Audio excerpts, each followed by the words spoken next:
আমার কিন্তু শীতকালটা সেই লাগে, সেই সেই বলতে কোন সেই, বুঝতে পেরেছো? হ্যাঁ, তোমরা ঠিকই বুঝে গেছো, সব শিয়ানা।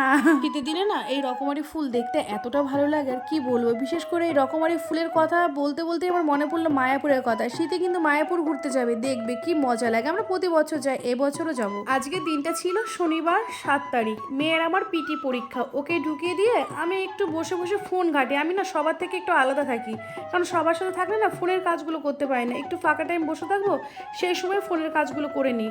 তারপরে ওদের সাথে এসেছিলাম চারা কিনতে। কি চারা গাছ কিনেছি সেটাও দেখাবো, কিন্তু বিস্কুট কিনতে গিয়ে একটু পিছিয়ে পড়েছি, তাই আমি একা একাই এখন আসছি। এবার রোদে বসে আছি। আর এই দেখো, এখানে কিনেছি বেগুন গাছ আর লঙ্কা গাছ। বড্ড সংসারী হয়ে গেছি গো আমি। আর এইদিকে হচ্ছে পুজো করার জন্য ফুল। দেখেছো রোদের তাপটা, মানে এতটাই রোদ, সকালে এতটাই ঠান্ডা লাগছিল। আর এখন প্রায় 9টা 45 মতো বাজে, কি রোদের তেজ। আর এই দেখো, একটু বসেছিলাম, বসে থাকতে প্রায় 5 মিনিট মতো বসেছিলাম। তারপরেই দেখলাম মেয়ে বেরিয়ে গেছে আমার। তবে আর কি, মেয়ে বেরিয়ে গেছে, বেরিয়ে বললো মা পরীক্ষা খুব ভালো হয়েছে। প্রতিটা পরীক্ষায় ভালো হয়েছে, দেখা যাক রেজাল্টটা কেমন হয়। তবে যাই বাড়ির দিকে এবার।